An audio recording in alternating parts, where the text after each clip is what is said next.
walking down a lane that had colors on both sides, just brilliant colors. I had dabbled in art, and or Rembrandt, either one could not reproduce those colors. They were so bright. This light surrounded me, and I believe to this day that was the Holy Spirit that surrounded me and took care of me. And I've never felt so good and so safe in all my life. After all this was over, I realized what had really happened. It was a double conversion. Not only had this make-believe prayer converted this atheist on the floor, it had also converted this atheist doctor that it was working on him. That's the only reason I can appear to you here now, to tell you that there is a life after death, and it ain't all good. Most of you viewers out there can tell the difference between simple fainting, clinical death, and biologic death. Charles McCaig, take that case for example, who was on the treadmill. I could tell that he was in clinical death.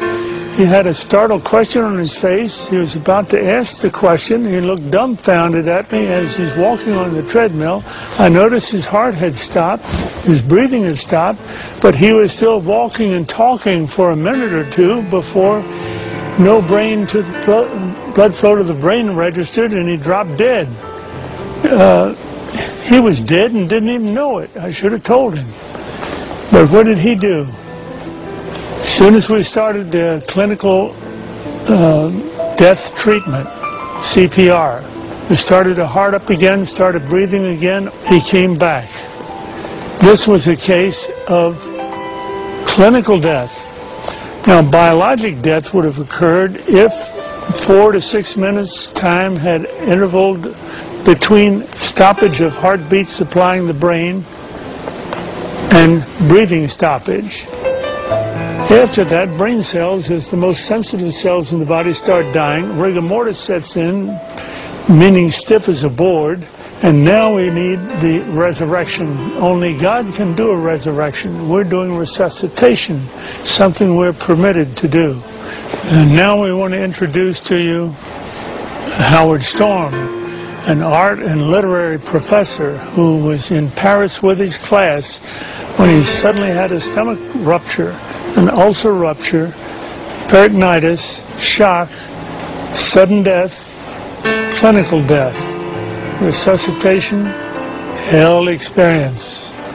I was a 38-year-old college professor, and I taught art, and I had taken a group of students and my wife, and we had gone around Europe, and we had just done a 3-week tour, and this was the next to the last day, and we were in Paris. And at 11 o'clock in the morning, I had a perforation of my stomach. When this happened, the pain was the most acute pain I'd ever experienced in my life, and it just dropped me right down to the ground. And so I'm twisting and kicking and moaning and screaming and yelling around on the floor. And my wife called the desk, and they called an emergency service. A doctor came, and he called an ambulance because he knew what was wrong, and they took me about 8 miles across town to the public hospital, to the General Hospital of Paris, where I was taken into emergency, examined by 2 more doctors who knew exactly what was wrong with me, and then they took me away to the surgery hospital, which was a couple blocks away. And I was parked there because there wasn't any surgeon available to do the surgery. And so there I lay for 8 to 10 hours in that hospital with no medication, no examination, no attention whatsoever, awaiting a surgeon to come to give me this operation that was critical. And it's now 8:30 at night. Nurse came in and said that they were very sorry they weren't able to get a doctor for me, and they'd get one the next day. Well, when she said that, I knew that it was over for me. I knew that I was dead. The only thing that was keeping me alive was I didn't want to die. I was scared to death of dying, because as far as I knew, I was an atheist, non-believer, person who lived for their the gratification they could get out of the moment. And, you know, like dying to me was like the worst. I mean, next to the pain, dying was the worst thing that could happen to you, because it's the end of life and there was no more. There wasn't anything else. But when she said that, the idea of trying to exist for another minute, another hour in this pain, it wasn't worth it anymore. I'd been hanging on in the hopes that they told me that they'd get a doctor and do the surgery and open me up and fix the problem inside of me, but when they said they couldn't get one. So I said to my wife, it's time for us to say goodbye, because I'm going to die now. And she got up and she put her arms around me. I'm lying in the bed and she told me how much she loved me, and I told her how much I loved her, and this makes me really sad to think about this. And we made our goodbyes. You know, said those things that you'd say to the who'd been married 20 years, say all those kinds of things. I can't tell you because I'll just start crying, but she finally sat down because she knew it was over. And I knew. And it was just so hard looking at her, crying like that, and I just closed my eyes. Just let it go. And I went unconscious. I probably was unconscious for a very short while. A few minutes, probably. And I was conscious again. And I looked, opened my eyes and looked, and I was standing up next to my bed. And I knew exactly where I was and what the situation was. I mean, there was no confusion in my mind.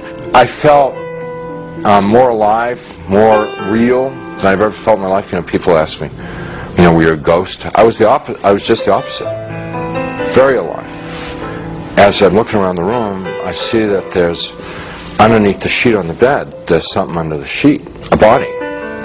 And so I bent over the bed, the head was turned away from me, and I looked at the face, and it looked like me.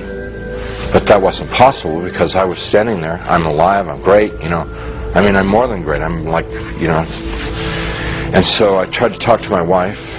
Can't you hear me? And can't you hear me? You know, she couldn't hear me or see me. That's not me. But I thought What's going on that she here? just was ignoring me.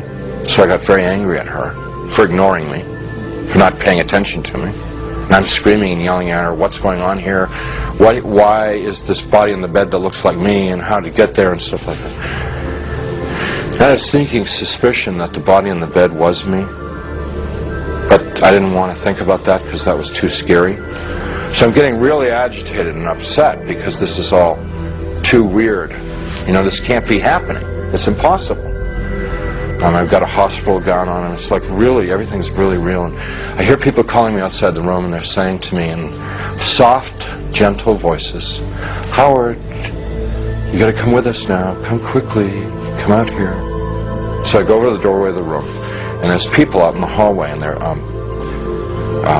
the hallway's dank. It's gray. It's not light or dark. It's just gray, and they're all in grayness, and they're men and women. And what they're wearing might possibly be hospital uniforms. And I asked them if they were from the doctor to take me to the operation. And I told them, I said, I'm really sick and I'm going to have an operation and I'm going to die if I don't get this operation. And I was supposed to have the operation 8 hours ago. And I'm telling them all this stuff. And they're going, we know, we understand. Quickly, you got to come quickly. Howard, come out here. Howard, come quickly. Come with us. Howard, we've been waiting for you. Waiting. I left the room, which was real, clear, bright, and went into the hallway, which was dank and hazy, and followed these people. We had a very long journey. There's no time, and whenever I make a reference to time, it's just an illusion because there was no time in this place. But this journey, if I were to